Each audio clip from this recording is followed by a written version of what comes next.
Welcome to the FatherGood Podcast. I'm your host, Lain McCanless, and today we have my mentor, my business partner, and most importantly, my friend, Josh Stewart, with me today. How are you doing?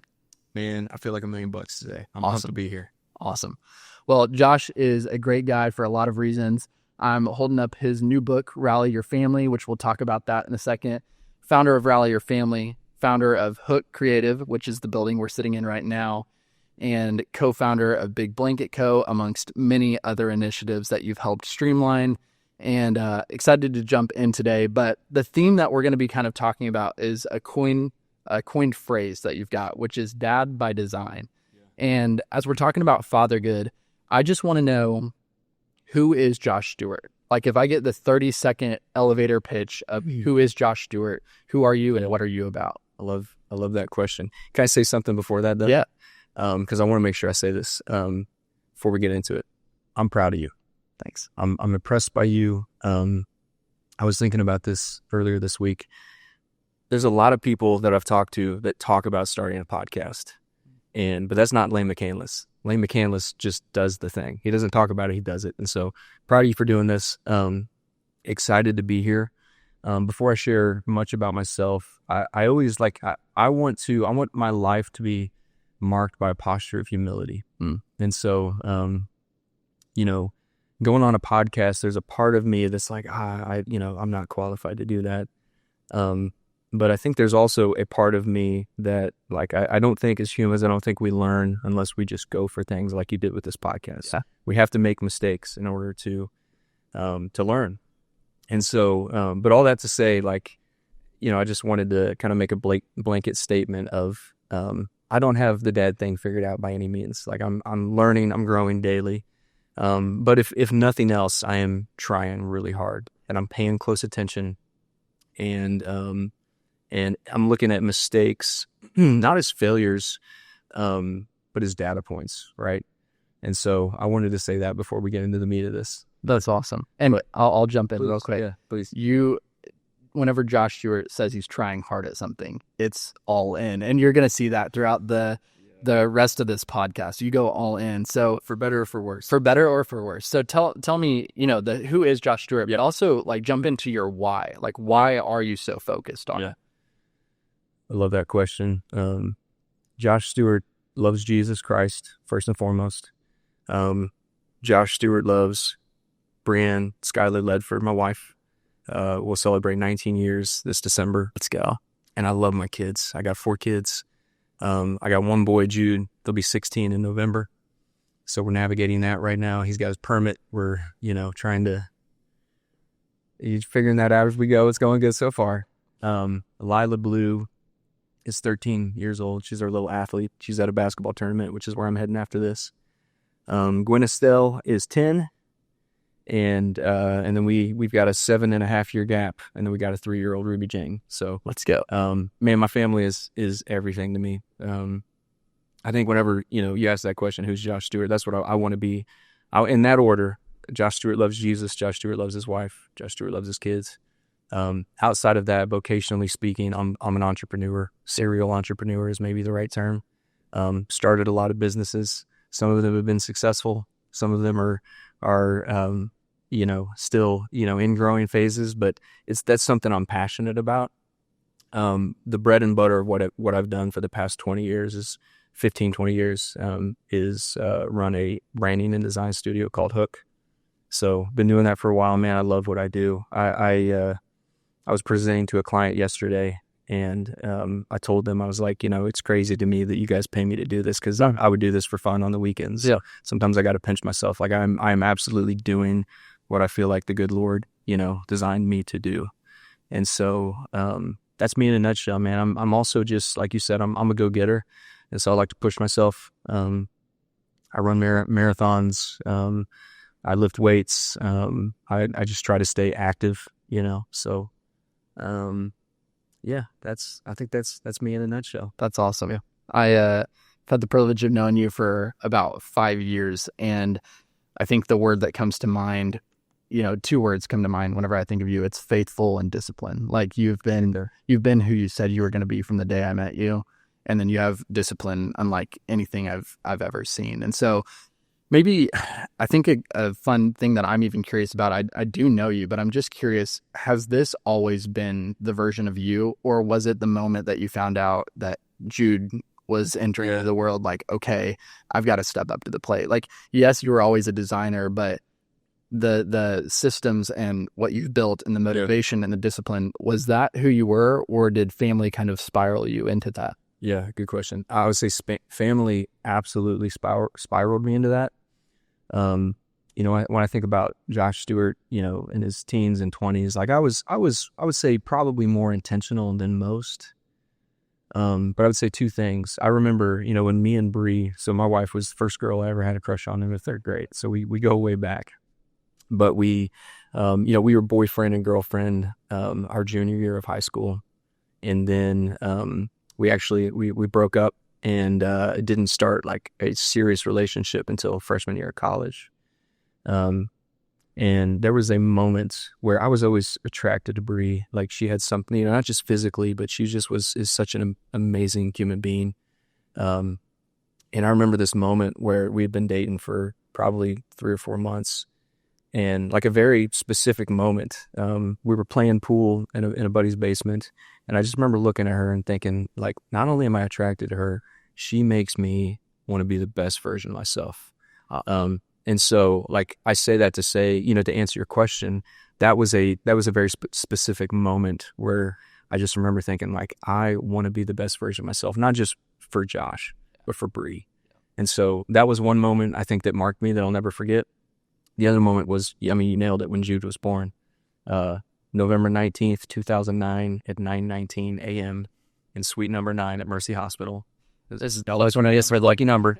But man, yeah, when he came into the world, before he was born, I always wanted to be a dad. And I would literally daydream about Jude before he was born. I would, you know, daydream about what's he going to look like? What's he going to sound like?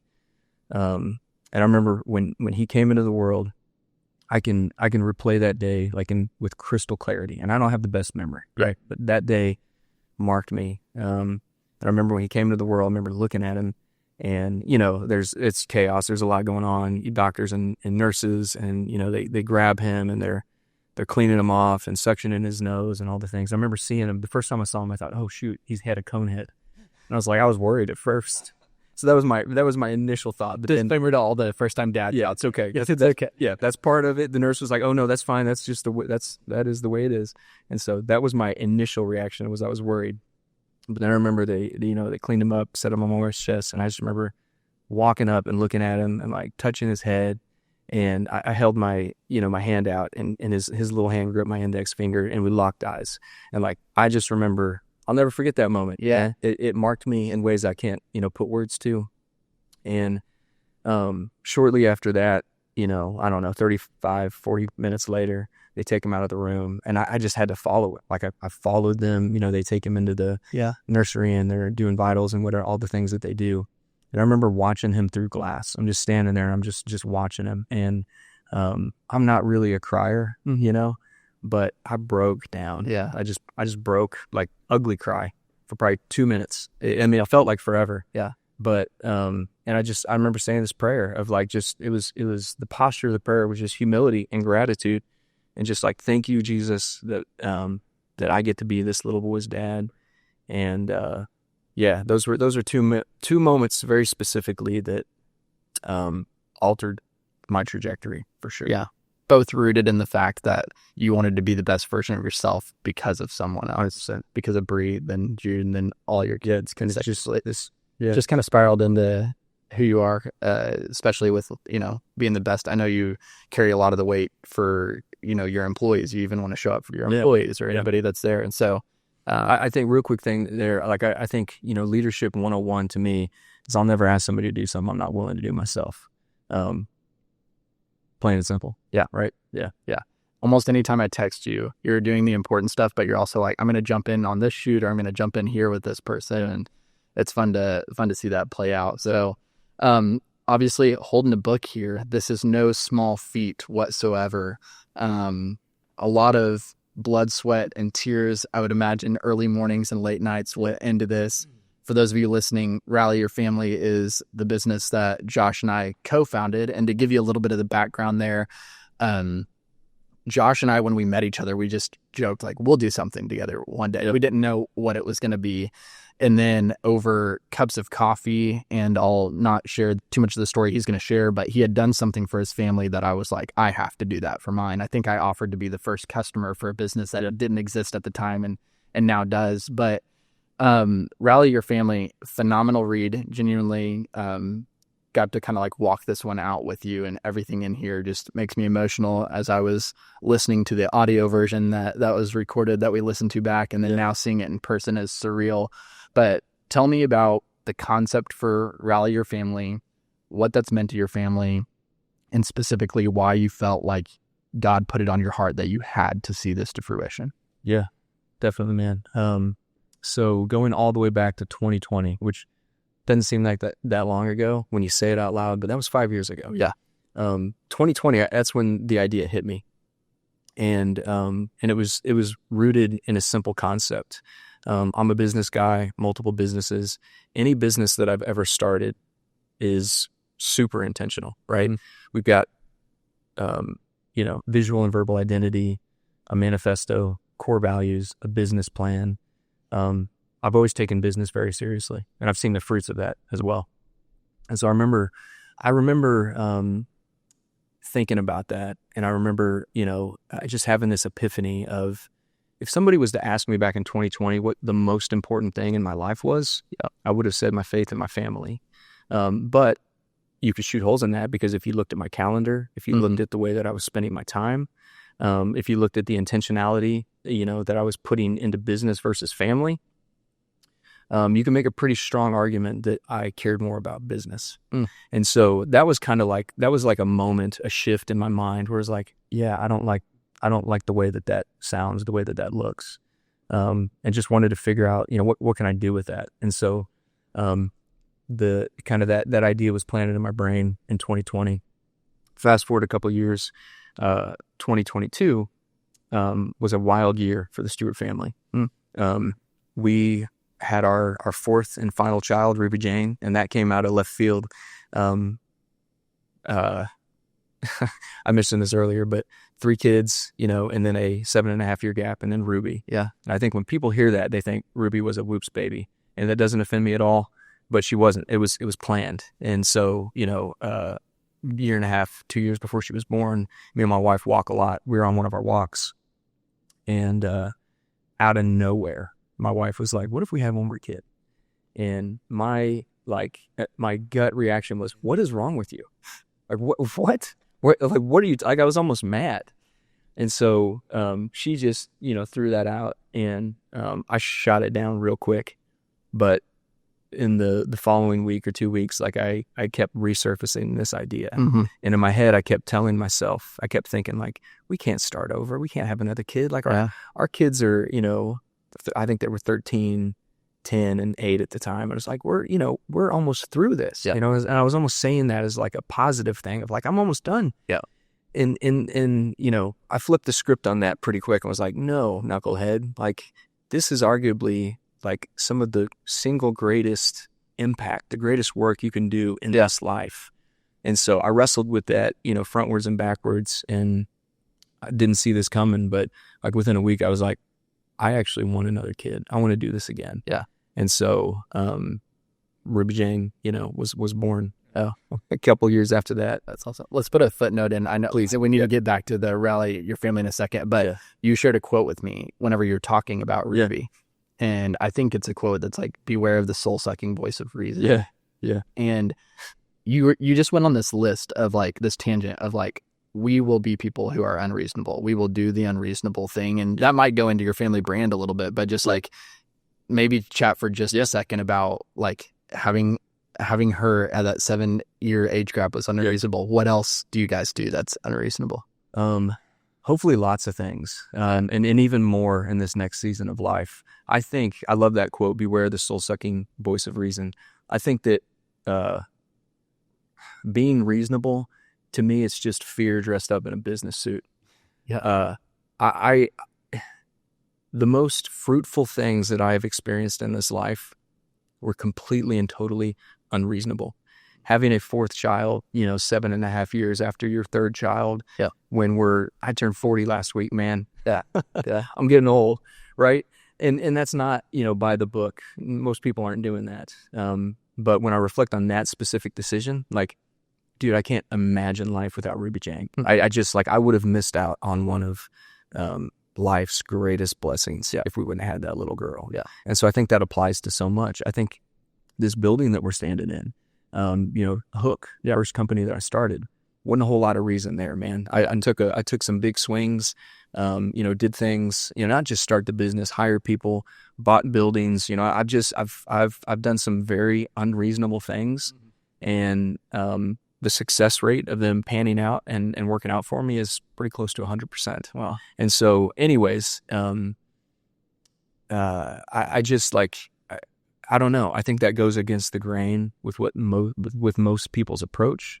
And I think that's where the opportunity lies. Yeah. I tell my kids all the time, the goal is not to be like everybody else. If they're, and they don't do this a whole lot, but, say one of them's complaining and they're like, oh, so-and-so, their family doesn't do that. I'm always quick to say, yep.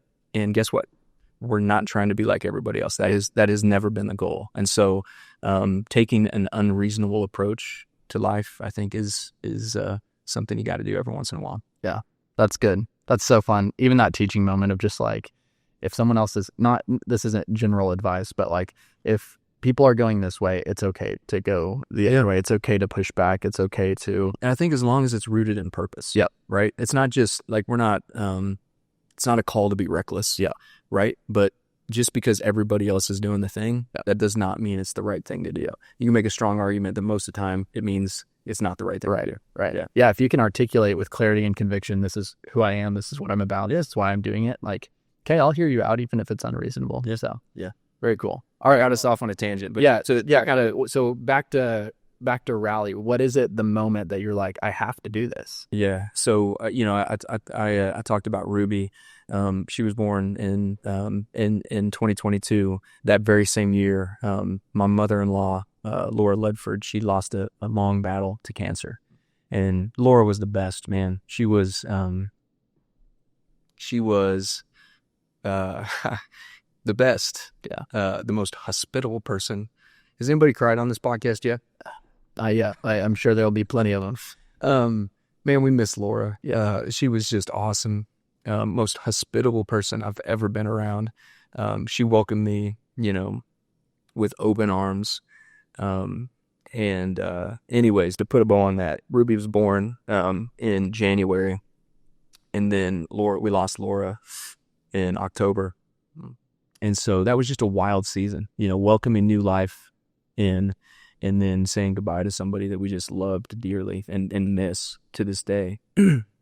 And the combination of those two things just got me hyper focused on legacy, watching that Laura go through that and our family go through that. It was awful, but it was also beautiful, as odd as that might sound. In Laura's last days, people came from everywhere just to say goodbye to her. Yeah. People brought her food, people prayed over her, people sang to her. Her house was full. And it sucked, but it was beautiful at the same time. And it marked all of us. And that December, I had this idea of Rally and branding our family and putting all these things in writing so that I could be hyper intentional with how I lead my family into the future. And Laura was the inspiration for that. Watching, all of that happen. It was actually December. It was Christmas break, December 2022. I literally locked myself in my basement. I've been talking about doing this forever, and I knocked it out. I made it happen. Yeah. And to I guess summarize that as I wrote a manifesto, for my family. I established core values for my family.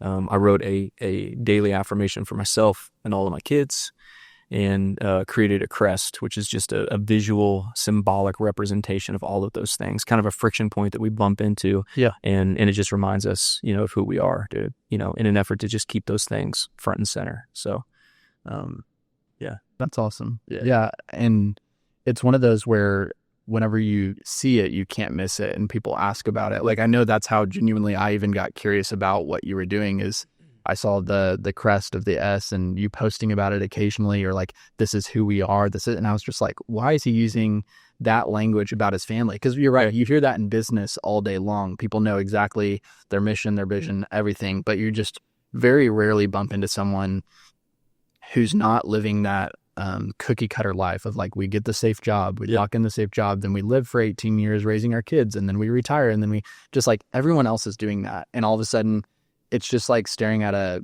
cow in a field that's purple, looks totally different. And you go, they're doing something spectacular here. So leaning into that, just asking you, hey, can we do that for the McCanless family? And that's what ended up unfolding into Rally Your Family. Now we've had the opportunity to do that for half a dozen families over the past year, which has been super cool. Yeah, man. And I'll never forget, we actually met right across the street at Kingdom Coffee when I told you about this idea. And I hadn't shared it. Like, you were one of the first, I think Bree knew about it. Obviously my kids knew about it. You might have been the first person outside of our family that I shared it with. And that was another one of those moments, because you were just like, dude, you have to do, like, you were so, you're always been a cheerleader and just an encourager. I think that's one of your superpowers. But yeah, I'll never forget having that conversation with you too. And, it quickly shifted from, you wanted me to do that for you. And I was like, no, man, let's do this together. Like, so yeah, man, I'm excited about just what the trajectory looks like there. Mm-hmm. Like we said from the beginning, we're going to walk before we run. But I think we built a pretty cool foundation. Yeah. And some of that work that we've done for other families is some of the most fulfilling, rewarding work, that I've ever done. So just excited about, what that's going to turn into in time. Yeah, me too. What's the Stewart family why, and why do you think other families need to know their why? Yeah. So simply put, it's legacy minded, kingdom focused. And those are the lenses that I want to look at everything I do through. And I think I said this already, but clear writing is a sign of clear thinking.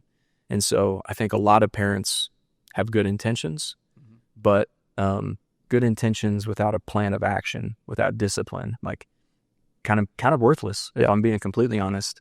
And so, by clarifying that, by explaining that to my kids, and holding us all accountable to that, I think that's where, the transformation really takes place. But legacy-minded, kingdom-focused, legacy-minded, in a nutshell, it just means that, like, my decisions, my actions, the way that I live this life doesn't just impact Josh Stewart. Yeah. It impacts my wife. It impacts my kids. It impacts my kids' kids and my kids' kids, and on down the line. Yeah. And so that's the way that I'm trying to look at everything I do. Easier said than done. Right? Yeah. But that's the goal. Yeah. And then kingdom focus is just an acknowledgement that, like, I'm here for a purpose. Like, I'm a Christ follower, and so I want to lead with light in everything I do, and just keep that top of mind that, like, I'm here for a season. Yeah. And I want to make the most of it while I'm here. That's awesome. Yeah. And if someone's just out there and maybe they're not ready to fully dive in, what is the question that you would ask them to figure out what their why is as a family? That's a good one, man. Or how to know the trajectory they're currently headed for versus where they should be heading. Yeah. I think, at least for me, and I can just speak for myself, I think you just got to do a lot of wrestling. I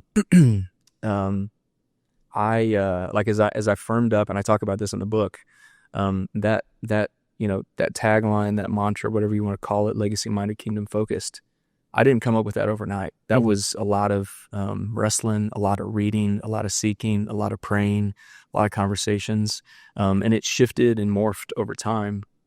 But I don't know that there's a shortcut to that. I don't know that there's like one specific question you can ask yourself.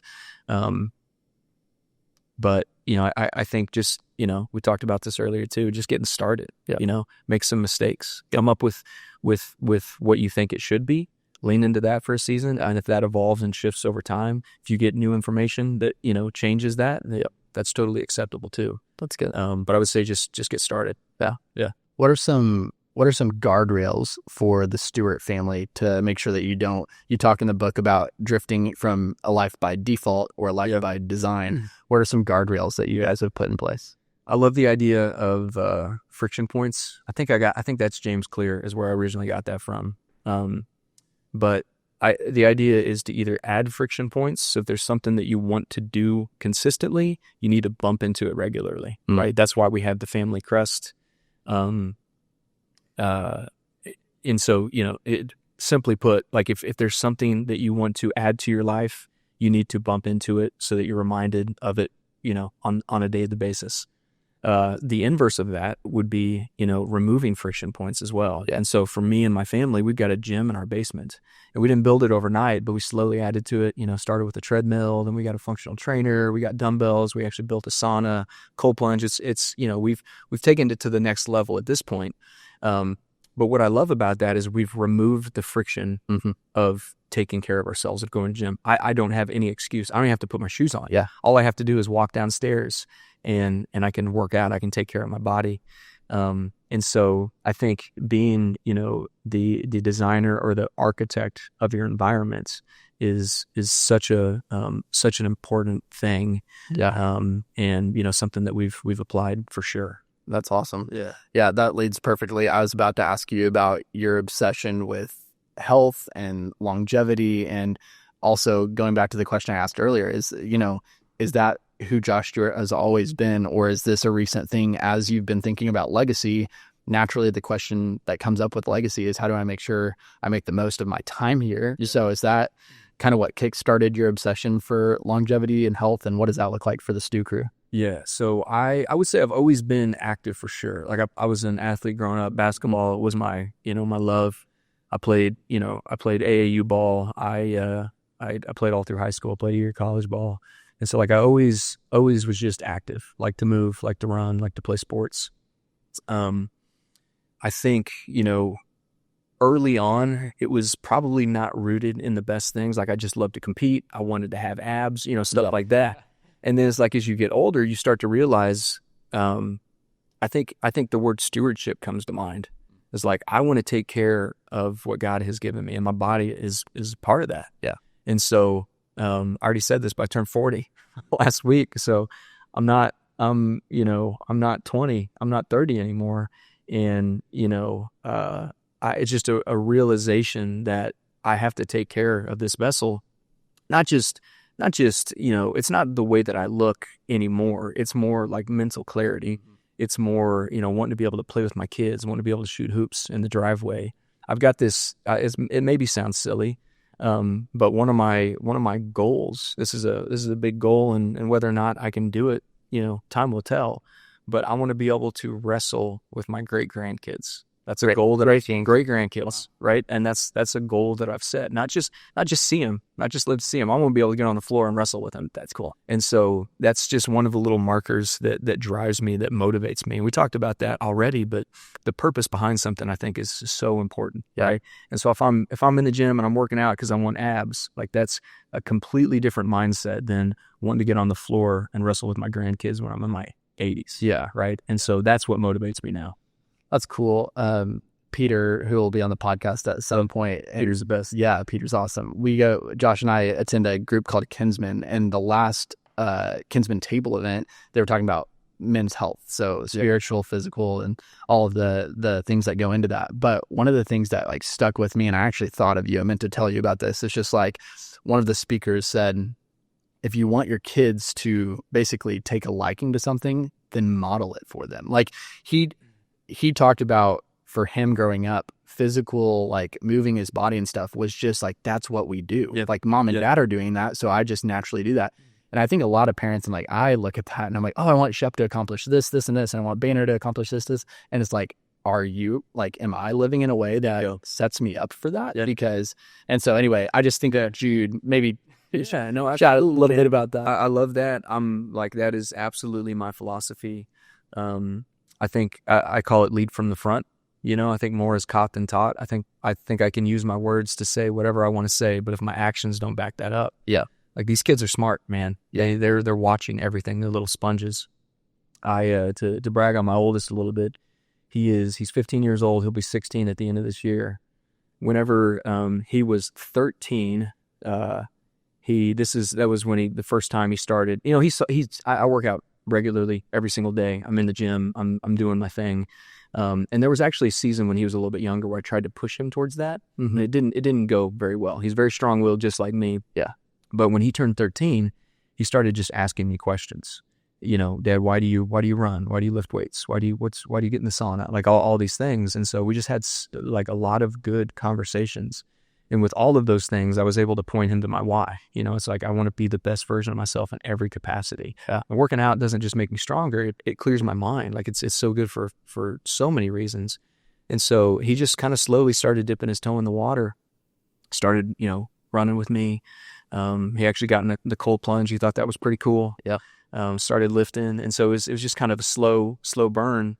But, you know, before I knew it, we were probably 4 or 5 months into working out. And, you know, we were probably running like 3 to 5 miles, something like that, which is not bad for a 13-year-old. And I was always building them up like, dude, this is incredible. You know, there's no other 13-year-olds waking up and doing what you're doing, like just really feeding into it. And you could just see it. Like he was all in, he was excited. And there's this day where we just got done with the run and he out of nowhere goes, Dad, do you think I could run a marathon? And I kind of chuckle. I was like, yeah, you can run a marathon. I was like, here's what we ought to do. We'll start training. And by the time you're 18, he was 13. By the time you're 18, we'll run a marathon, dude. Give him a 5-year window. Like, we'll build up to this. You can do it. Yeah. And he was like, no. He was like, I want to run. I want to run it with you this year. And I was like, well, I don't know. And in my head, honestly, I didn't know if that was, could he do it? I didn't know. Should he do it? I didn't know. Yeah. You know, he's 13. I don't know if that's healthy for a 13-year-old. And so, we started talking about it more.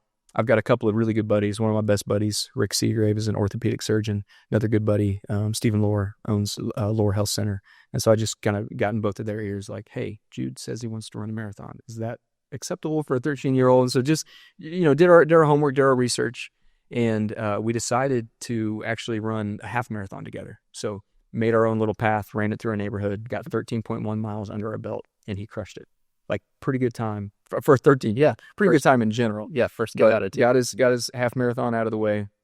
We actually did 2 half marathons. And then I was like, okay, I think let's just go for it, man. Let's see what happens. And so he ran his first full marathon, 26.2 miles at the, you know, Bass Pro Marathon a couple years back. And, it just, I was like so proud of him because that's an impressive feat for anyone to Yeah, absolutely. let alone a 13-year-old. Okay. But more than that, I'm just proud of who he's becoming. Yeah. Because, the hard work, the discipline, the grit, there's some serious character building going on there. Yeah. And so that kid is all in, man. He's drinking the Kool-Aid. He's an impressive young man for a lot of reasons, but he's 15 now. So he's got 2 full marathons under his belt. We'll do it every year for as long as I can move my legs. Yeah. I'm going to run the Bass Pro Marathon with him. And so I'll run my 7th marathon, in November, and you're doing this too. I guess I'll do it. It's on there now. I have to do it now. So it'll be my 7th marathon, 7th or 8th. I can't remember now. And in Jude's 3rd. And so that's just like, kind of a psychological milestone. Like we're committed to that. We're doing it every year. And I can't even remember the question that you asked, but yeah, I think you answered it. It was just like, if you want your kids to take a liking in something and model it. Yeah, that's super cool. And Jude is a beast. He's like a robot in the best way. You know, he's taller than me now. Is your best? That's news. You guys do that pretty often, don't you? It's yeah. That's so. I can still put him on his back though. That's like, I've seen one of my wife's favorite influencers. They race every year on their son's birthday to see if the dad can beat the son. I think I know who you're talking. Your guys' equivalent of that is going to be like, let's see if we can get a new beat, like PR on our bench press. But that's so fun. Yeah. For anybody who wants to nerd out on your biohacking supplement stack, give me the 30-second. What is Josh Stewart's routine? Yeah, dude, I'm into the weeds on this. When I started doing all this stuff, like I used to just like give everyone unsolicited advice because I geek out on it and I love it. And I just assumed everybody else likes this stuff too. Yeah. I kind of keep it more guarded now, but I'm always more than happy to share. Yeah. But the thing I always lead with is that all of the things are nuanced, right? Meaning that what works for Josh might not work for Lain. Exactly. So that's the most important thing. I do a lot of stuff, man. A lot of the voices I follow, I'm sure, you're familiar with, a lot of your listeners are familiar with too, but Andrew Huberman, Early Morning Sunlight, I walk all the time and I track all my data too. I've got an Oura Ring. But I'm like currently this month averaging almost 18,000 steps a day, which is a lot of steps. I move all day, every day. First thing I did this morning when I woke up was early morning sunlight, went for a 30-minute walk. I do red light therapy. That's the second thing I do. I definitely stay hydrated, drink a lot of electrolytes.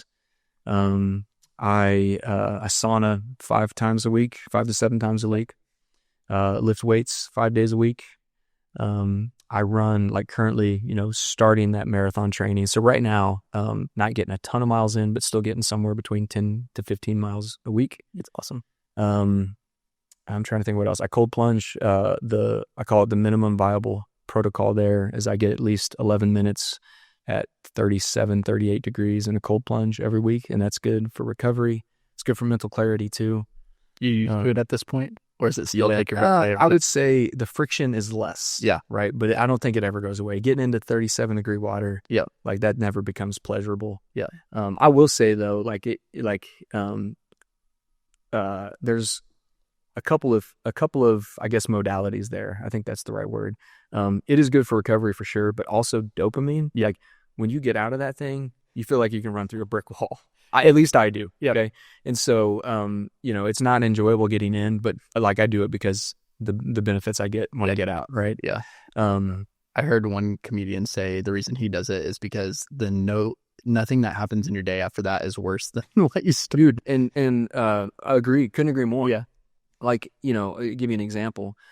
If I wake up, I do all these things, these hard things, and I get to the office and it's like, I get a annoying email from a client. Like, okay, cool. I can handle that.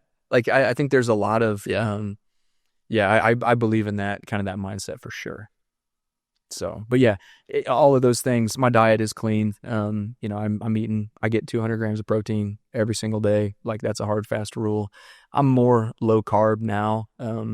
Or I guess I'm low carb. I was keto for a long time. Yeah. I burnt myself out on that. I don't know that, maybe for some people keto works, but I'm just pretty intentional with my macros. Nice. So yeah, that's awesome. Well, yeah. I could keep. I was gonna say you can leave the full supplement stack, but for the sake of this podcast being a reasonable length, we'll keep it there. But yeah, something I think about is just and fatherhood and marriage and family is like having a good spouse makes all the difference. And I can speak to my life. Like Aspen has made me 10 times better than who I would be on my own. I know you'd say the same about Bree, and it's fun. Aspen and Bree have a lot of similarities, but sure. Curious if you would talk about just kind of your family's trajectory with, we wanted to do things a different way. So you guys chose like homeschooling hybrid. I'm not even for sure what that looks like, but not saying that that's the only way to go, not saying that you got to go a different way, but why did that make sense for the Stewart crew? Yeah. And did Bree kind of lead the charge on that? Yeah. Bree absolutely led the charge on that. I'll start at the beginning. We were both, products of public schools, and I've got nothing against public schools at all. I think there's some great public schools out there, some great passionate teachers. I had good teachers growing up. Whenever Jude was probably 3 or 4, Bree just told me one day, like, hey, I think we should consider homeschool. And I was like, no, we shouldn't. I don't. And it was completely unfair to her. Because I didn't really, I didn't understand why. In my mind, I just knew all the stereotypes. Like when I was growing up, homeschool kids were weird. Yeah. And so that's what I had in my head. And so, we put a pin in it. But, over the next couple of years, she kept bringing it up, kept kind of chipping away at me. At some point, she convinced me to go to this, I think it was like a homeschool, I don't even know what it was, like a get together, some type of an expo. Yeah. And, we were, there was speakers there and, we were looking at different curriculums and there was this guy that got on stage and he seemed, from my perspective, seemed like a cool, normal guy. And he very specifically addressed the stereotype kind of, homeschool stereotype. And I'll never forget, he said, here's the thing. If you are, teaching your kids and you're weird, your kids are probably going to be weird. So funny. He goes, if you're not weird, then your kids probably won't be weird. Yeah. And full stop. That's it. Yeah. And so I just remember hearing that and just thinking, yeah, that totally makes sense. And so I think that like opened my mind to this could actually be really cool. Yeah. And Bree, I think she just, she's always loved kids. Like when she went to school, that's what she was pursuing, was early childhood education. And so I think that's just something that God placed on her heart.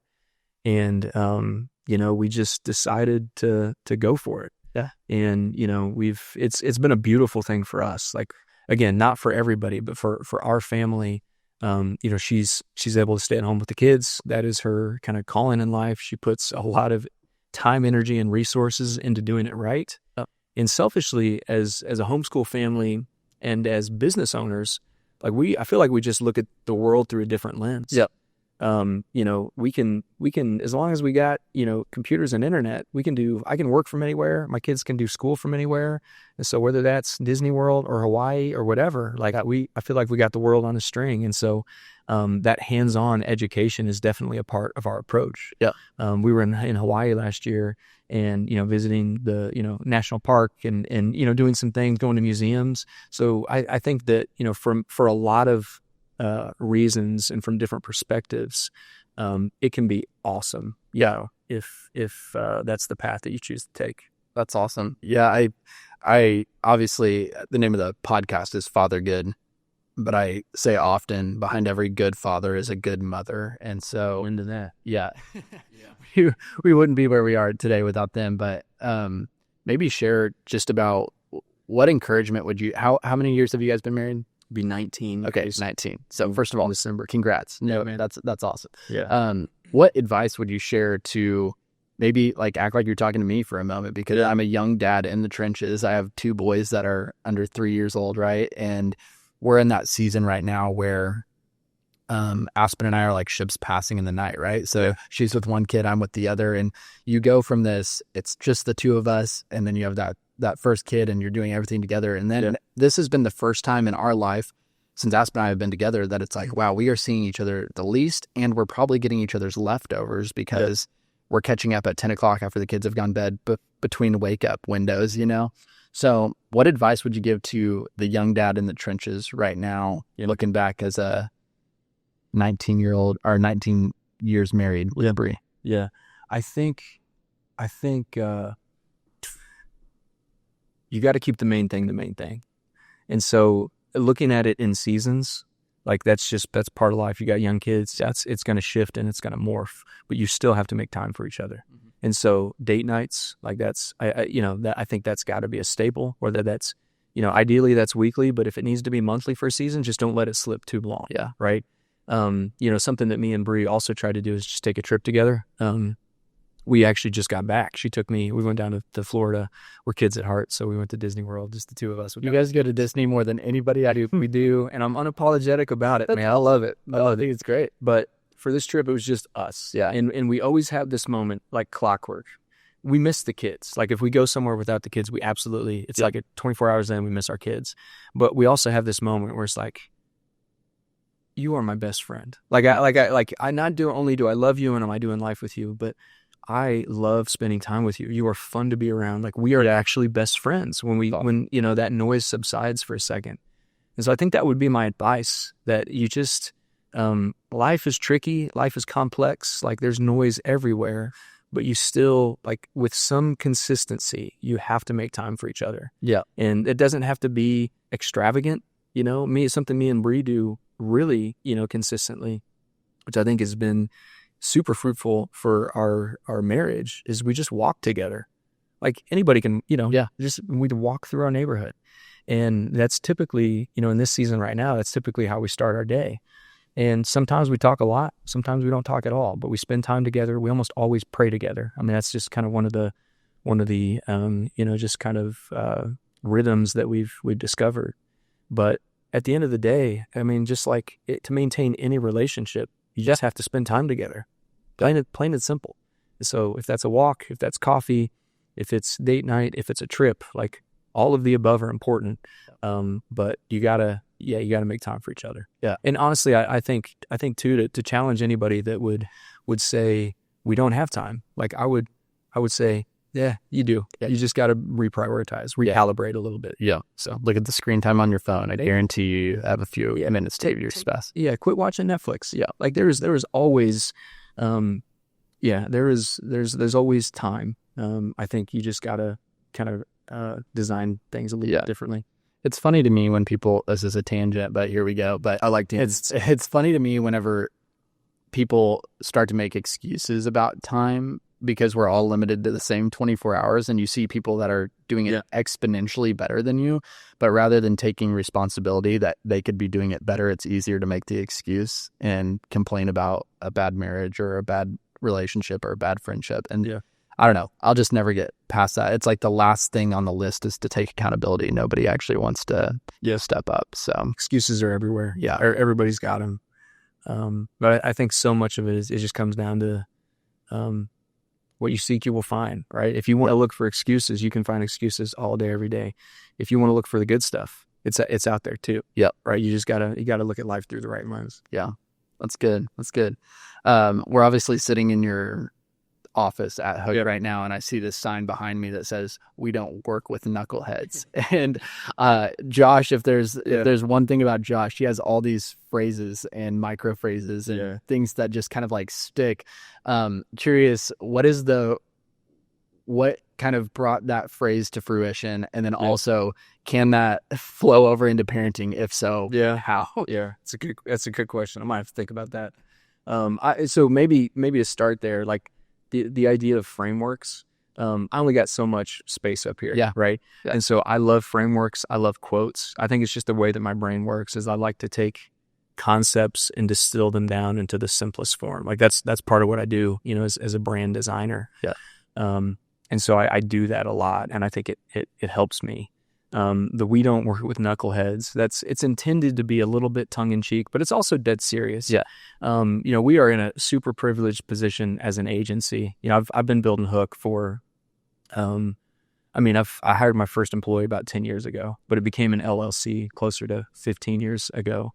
And so I've seen a lot of seasons, in those early days, we're accept like any work we can get was good work. We're designing logos for $200 and building webs, just doing whatever we could get. We were just scrappy. But as we've climbed that ladder, and as we've gotten, more skilled and capable, as an agency, the client roster looks different, right? And I don't have imperial ambitions. I'm not trying to, the agency has shifted and morphed over the years. We got, I think we had close to 16 people at one point. And, we've got about, we're a team of 5 right now. Yeah. And so I've seen a lot of different, seasons, and just realized like, I don't want a huge team anymore. Not that there's anything wrong with having a big team, but my mindset is less but better. Like I would much rather do less work for the right people and go all in on that work. And more importantly, those relationships, right? Yeah. And so, we're working with companies right now that's like, it's such a privilege and honor that they trust us, to do work on their behalf. But like Silver Dollar City, that's a client of ours. We're helping guide, the branding and design for the new resort that they're building. It's exciting. It's super exciting, man. And like I said earlier, I got to pinch myself every once in a while, because like I grew up a fan of that brand. I've got a picture of me dressed up as a cowboy in one of their saloons, like as a kid, right? You're there last night. I was there last night, right? It's just a part of, of my upbringing. And, now, they're we're helping guide, big decisions, visual and verbal identity on their behalf. And so where I'm going with that is that the phrase, "we don't work with knuckleheads," is just something that, we align on early on with any type of, potential client relationship. Yeah. It goes both ways, right? And I always use the analogy, like if a plumber comes to my house to fix my toilet, I'm not going to stand over his shoulder and micromanage it, right? I am going to trust him that he is capable of doing the job that I need him to do. And I'm going to, pay him what he charges me, and that's just the way that I think it should work. I do think that creative work is a little bit different. Like I think there has to be some collaboration, But we've had relationships in the past where people hire us as, experts in what we do. Mm-hmm. And then they just micromanage every little thing that we do. And that's not our goal as an agency. Yeah. And honestly, I think that's not a good use of, if somebody wants to do that, you should just do it on your own. Yeah. Right. Or you should hire somebody in-house. And so that framework basically is, like I said, kind of a fun, playful way to just say, this is how we work. Mm-hmm. And if you agree with this approach, this philosophy, then let's get it. If not, we're probably not a good fit. Yeah. And so I think, communicating that up front has helped us out immensely. Yeah. So, yeah. Is that interesting? Yeah, that's fun. It's obviously one of those nuanced phrases that you're just like, I've got to ask the question here. But yeah, I mean, does that also, not necessarily the knucklehead part, but just does that like flow into you? One of the phrases you use pretty often is like, we're unapologetic about this. Or I'm unapologetic about this. You probably are intentional about the circle you run with, the people you let your kids around. And how do you balance, because I'm trying to figure that out too. How do you balance like the hospitable side of like, there's room at the table for everyone, but also we're going to be very intentional about the people we let have a seat at the table in our kids' lives and in our own lives. Yeah. Does that make sense? No, it does, man. It's a good question. So as far as like our circle goes, that's something that we are super intentional with. I've got a group of guys that I've done life with.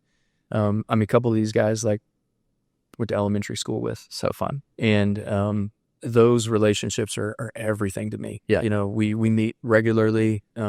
Those are my guys. They've marked my life, in ways I can't put into words. And those are the guys that, like specifically with Jude, like Jude is around and Jude sees them, modeling, approaching life the same way that I do. And so I think that's vital. Same thing, with my girls, and Bree's friends. Like we were very intentional with that circle. But like you said too, like I definitely want to have that hospitable side. And so we certainly have relationships that are a little bit different.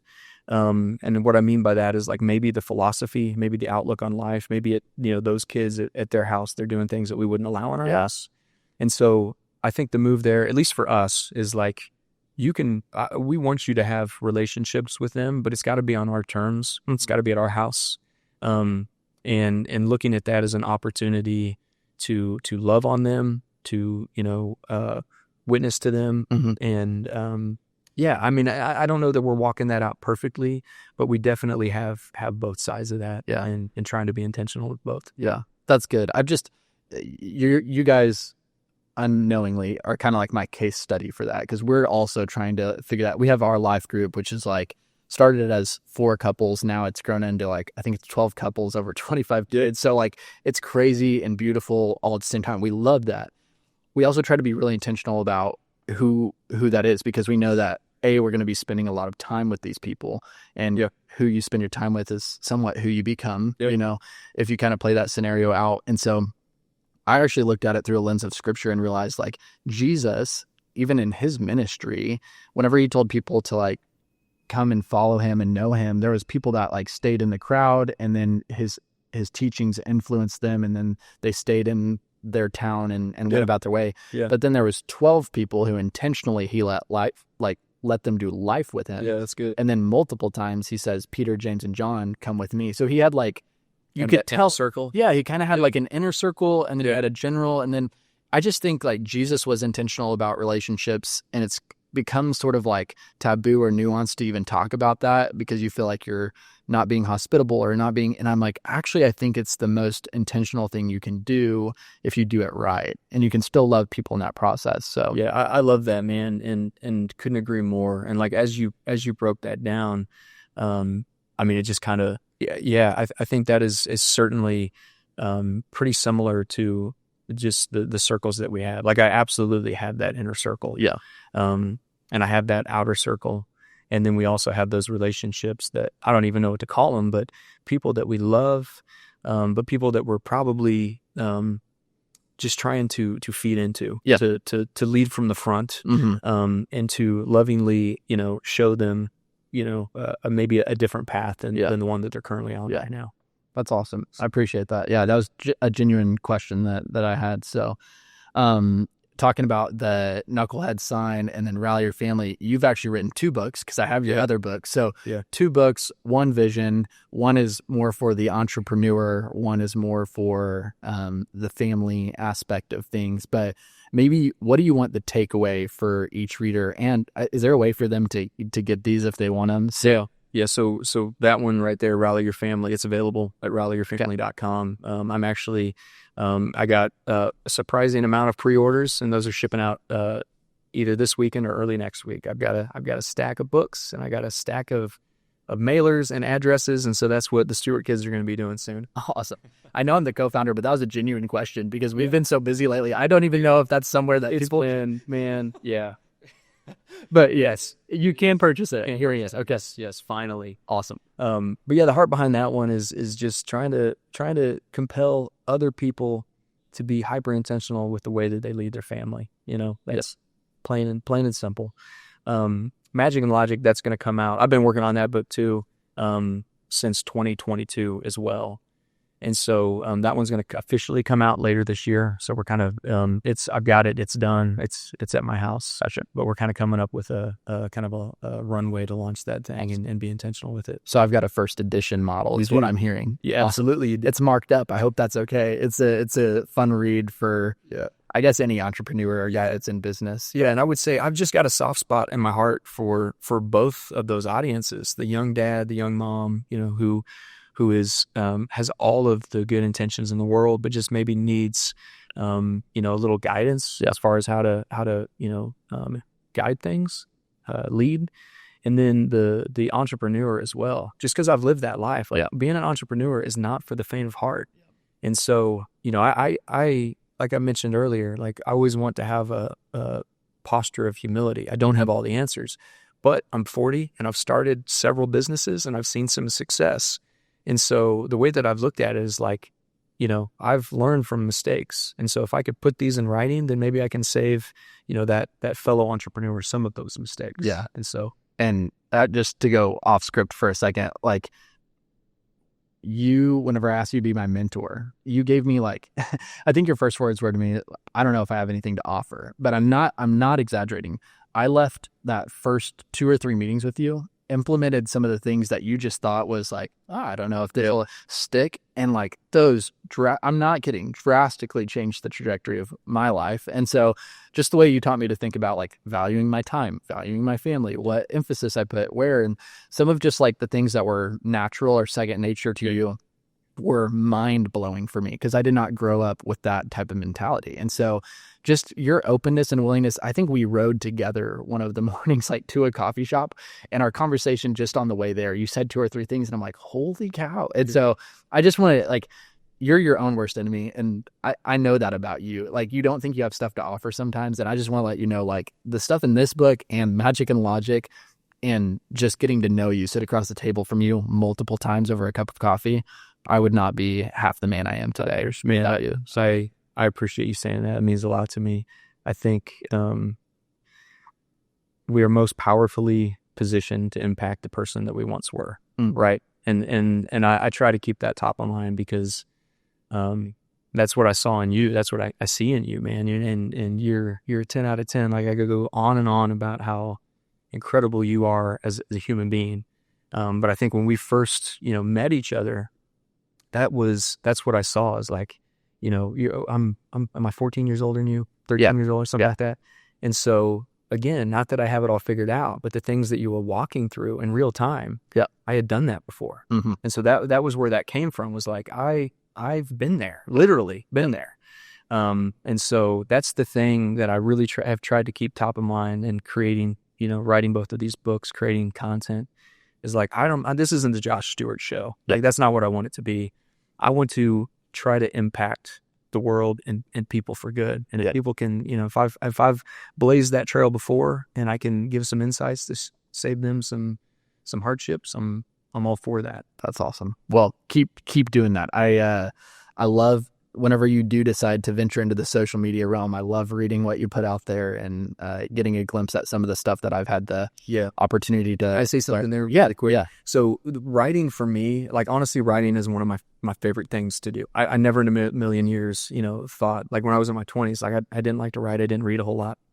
I've been writing consistently for 5 years now. Like one of my daily rhythms is I write for about 30 minutes every single morning, and I've done that very consistently. You mentioned Bethke earlier. I actually went out to Vermont and spent some time with him learning how to write. This was several years back.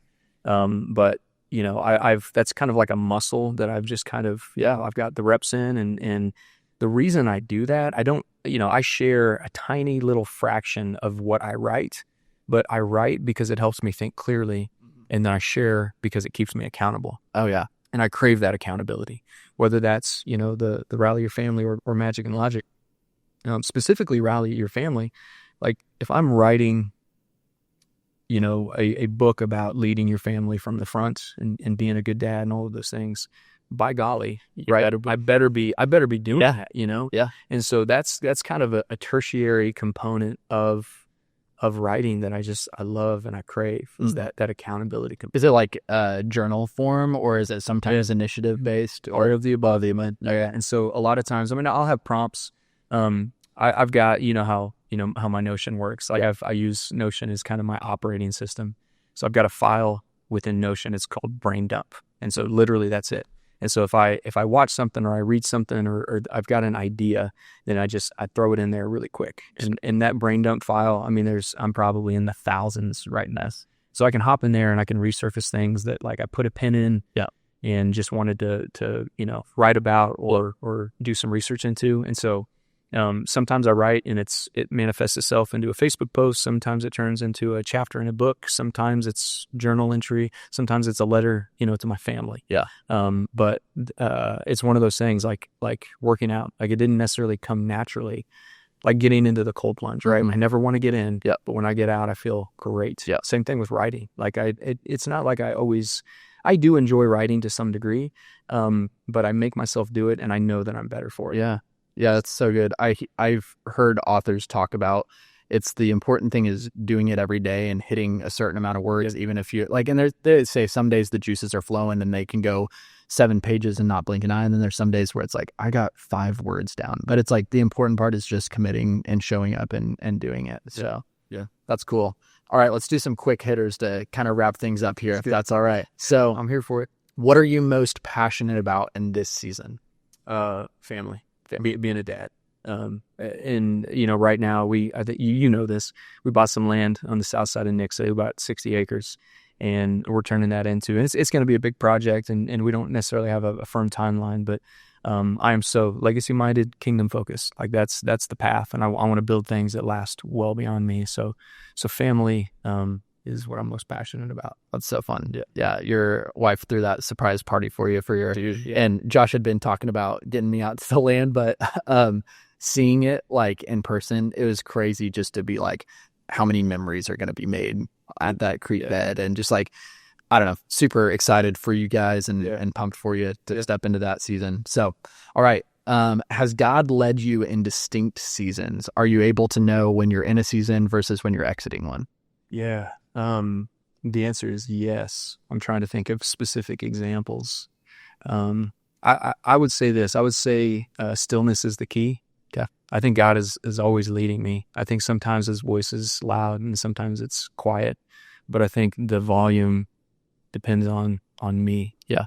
And so like the sweet seasons of life, that not to say that they're perfect seasons, but the seasons when I slow down and breathe it all in, and I get up early and I get in the Word, those are the seasons where like he's undeniably leading me, and that's what I want more of in the upcoming seasons. That's awesome. Okay, so this season's all about family. If you're to try to look future Josh and Bree, what's the next season that you think he's calling you guys to step into?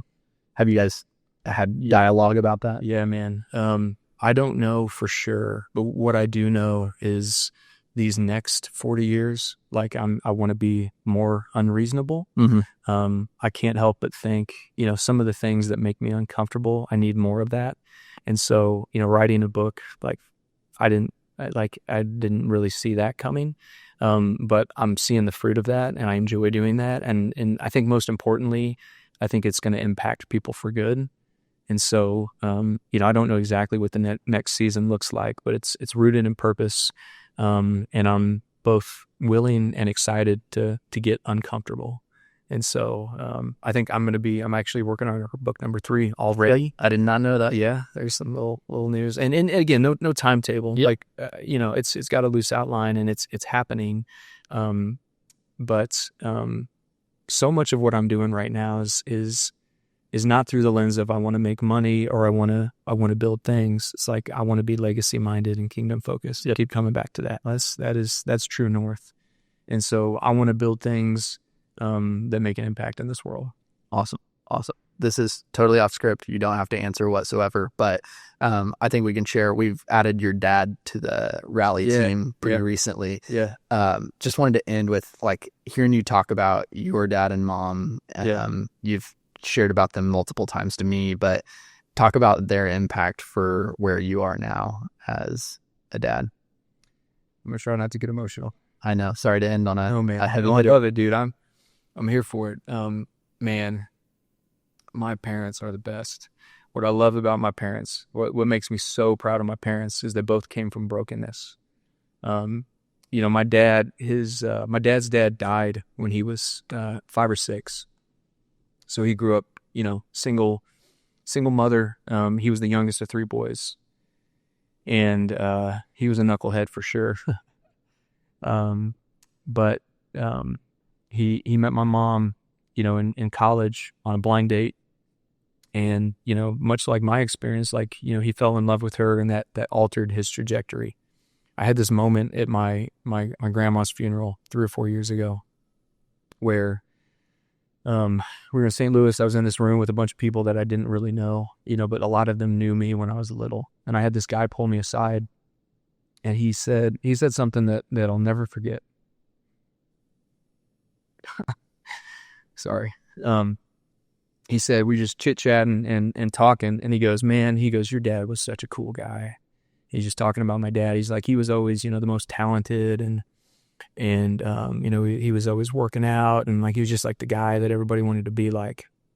He was a party animal. Like that was one of the comments he made. But then he shifted, and his kind of his demeanor changed, and he goes, but man, when he had you, everything changed. He goes, he stopped partying. He buckled down. He took school seriously. And I'll just never forget that, because both my parents came from brokenness. They didn't have to do it. The odds were stacked against both of them, right? They didn't have to do what they did, but they put in the work. They made the hard decisions. They did the right thing.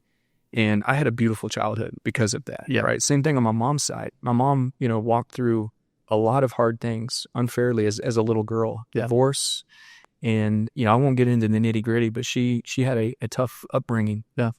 And same thing when she got pregnant with me, before they were married, right? Mm-hmm. She leaned into that. She said she changed everything. She stopped partying as well. There is just a radical lifestyle shift because of me, right? Yeah. And so, anyways, all that to say, like I wear that like a badge of honor. Yeah, my life meant something to them. Yeah, and those decisions that they made, those decisions are going to impact, make a huge impact in this world. I don't take that lightly. I tell my kids all the time that Grandma and Papa took the bar from here to here. Yep. Right. My job is to take it from here to here, and we gotta keep getting the ball down the field. Yep. Right. To whom much is given, much is required. Yeah. And so, I love my parents, man. I'm so proud of my parents, and I want to be a good steward of this life that I have. That's incredible. I don't know your parents super well, but any interaction I've had with them, and all their kids speak insane amounts of honor over their lives. So just a testament to who they are. And I guess for anybody listening, like, it's just, I want to put a footnote right there. Like, you have the opportunity to drastically change the trajectory of your family for the better. Amen. Like, maybe what you went through is you're not responsible for. Maybe it was unfair. Maybe it shouldn't have happened. But if you take responsibility moving forward, you can have a legacy where your kids and your kids' kids and your kids' kids' kids speak words of honor over Absolutely. that decision. So, and what a beautiful thing, man. Yeah. Like I want to honor my parents because they're deserving of that honor. And I hope my kids do the same one day. yeah, that's awesome. All right. One more, Just don't make me cry. heavy hitter. I don't know. You're going to, this question I purposely don't put on a brief that I send over to anyone, but you and I are both fans of some of the things from the Stoics, not all of them, but some of the things. For sure. And they have a concept, memento mori. I don't know if I'm saying that right. One day we will die. One day we will die. Yeah. And so just looking at life through that lens, one day you and I will not be here. Yeah. And hopefully our kids' legacy is a byproduct of the things that we've done. But what do you want your 4 kiddos to say about their dad? Man, gosh, that's a good question.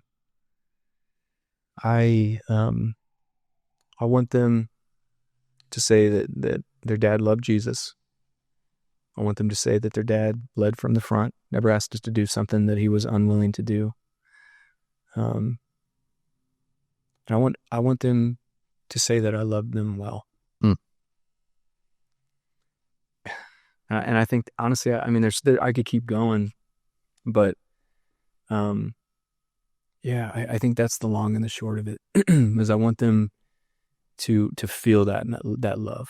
Like, I think when they think about me, more than words, I want there to be a feeling associated with that, but that I love them. I saw them, I saw the unique differences in each one of them. The way that I love Jude versus the way that I love Lila and Gwen and Ruby, like there's a consistent form of love, but I think what I'm trying to communicate is that I also love them differently. Right. And so it's easy for me to spend time with Jude because in this season we have a lot in common. We do a lot of the same things. The way I love Lila is different than the way that I love Jude. There's some parallels for sure. We like to play sports together. But then when I think about the younger two, Gwen, like I got to pursue her heart a little bit more. Yeah. And so I think that's what I mean when I say I want her to be associated with the feeling. I want her to remember that her dad pursued her. Same thing with Ruby, right? One of the things that we're doing right now, which cracks me up, but like Ruby is a mama's girl through and through. Yeah. Okay. So she likes me sometimes. I'm not her favorite, but it's in my mind, the way that I look at that is like, okay, challenge accepted. Yeah. Like I'm going to pursue you. I'm going to figure out how to get you to like me when you spend time with me. Yeah. Right now, that means playing Street Fighter on the Super Nintendo, right? With a 3-year-old. That's her love. That's bonding right now. Yeah, it is. And so I think that's what I'm trying to say is like more than just dad loved us. I want there to be a feeling that I pursued their hearts and I never stopped doing that. That's awesome. I'm obsessed right now with this idea of like, who knows what life will look like in 50 years, 100 years from now, but we have the opportunity to record things like this digitally. And it's like, how cool is it to think that your kids who you would never have the opportunity, 5 generations from now meet, they can sit there and listen to Josh talk about what was important to him and why. Yeah. And I just try to document that as much as possible because I find myself leaving voice notes to my sons that one day maybe they'll listen to, maybe not, but at least they'll know that dad loves them. Yes. Can I add one more thing to this? This is something that I think will manifest itself throughout your family at some point. But I wrote what I call a legacy letter to my family. It's a 4-page letter. It starts out, I address, the whole family. And then I wrote a little letter for each one of them. Wow. And so I think it's one thing to get asked that question on the spot and try to spit that out. And hopefully I did an okay job. Yeah. But going back to what I said earlier, clear writing is a sign of clear thinking. Like I would challenge anyone and everyone to actually think about that question that you just asked and wrestle with it and write, make a couple of drafts of that thing and put it in writing. And I read that letter to my family about a month ago. And, because it's so important. Yeah. Right. I don't want to leave anything left unsaid. I want to clarify all the thoughts that I have up here. Yep. And I don't want them to just, think that dad loved them. I want them to know, beyond a shadow of a doubt that my dad loved me in the best way he could. Yep. So that's awesome. Yeah. Well, any last thoughts that you want to add before I wrap it up here? I'm just a big fan of yours, man. I appreciate it. It's an honor to come on here. I love what you're doing. And I'm cheering you on, dude. Thank you so much. Well, grateful for your friendship, your mentorship, the fact that we're building a business together. And every single guy that I have on this podcast obviously meets the qualification that they are a good father. And so just want to offer up encouragement. You're crushing it. You've been crushing it. You have a lot of eyes on you. Continue to be faithful. Continue to pursue your wife, pursue your kids, pursue business endeavors that sets up your employees so that they can also be good husbands and fathers, and just always been in your corner, forever will be. And thanks for not just being a father, but being a good one. Absolutely.